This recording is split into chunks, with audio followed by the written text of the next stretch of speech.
Why is there something, rather than nothing? In this video, we provide 3 chains of reasoning to answer that question. We provide summaries first, followed by detailed reasoning. 1. Given that something exists, there must necessarily be a first cause. The first cause must necessarily be an ontologically self-sufficient being. Therefore, an ontologically self-sufficient being exists. Since a self-sufficient being exists, it cannot not exist. So, that is why there is something instead of nothing. 2. We show that God is necessary being. The existence of this necessary being is empirically, logically, and conceptually necessary. So, this being cannot not exist. And that is why there is something instead of nothing. 3. Einstein believed that it is logically impossible for literally nothing to exist. Here is my reasoning. If literally nothing existed, truth and logic would still exist. So, something would exist. Concepts like truth and logic exist in a mind. So, this points to a mind existing, even if nothing else exists. Details. 1. Proof for the first cause.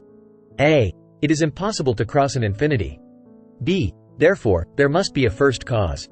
C. This first cause must be an ontologically self-sufficient entity. Explanation.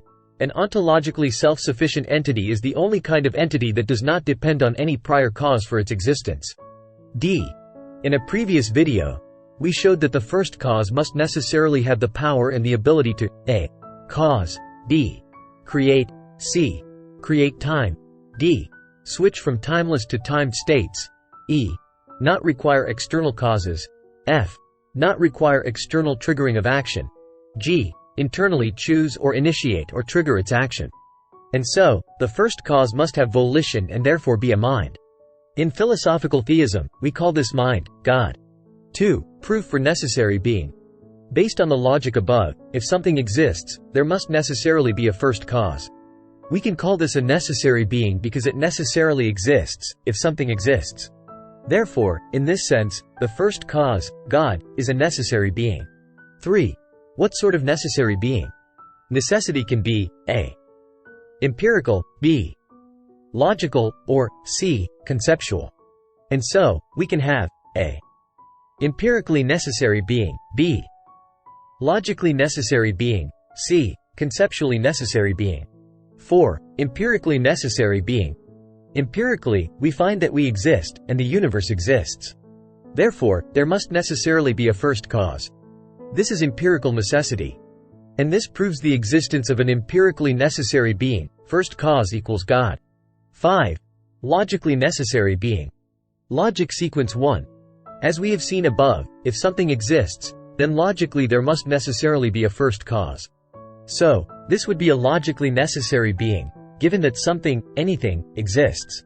Einstein, for instance, believed that it is logically impossible for literally nothing to exist. If Einstein is right, and it is logically impossible for literally nothing to exist, it still is true that it is logically impossible to cross an infinity. And therefore, there must be a first cause, and that first cause is a logically necessary being, God. Logic sequence 2. It is logically impossible for empirical reality to violate logic. Therefore, if something is empirically the case, then it must necessarily also logically be the case. We have seen that God is empirically necessary being.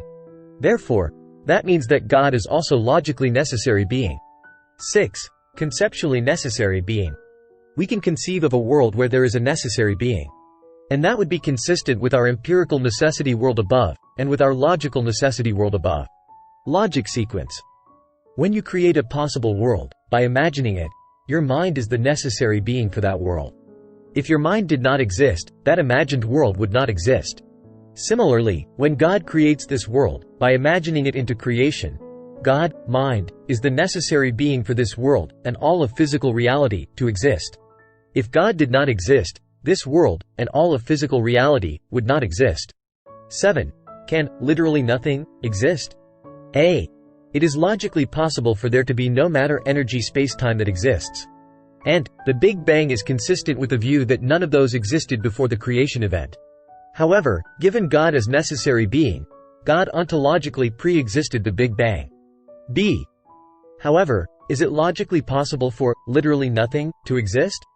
Consider a possible world where literally nothing exists. In such a world, truth still exists. I.e., it is true that, literally nothing, exists. And, in such a world, logic still exists.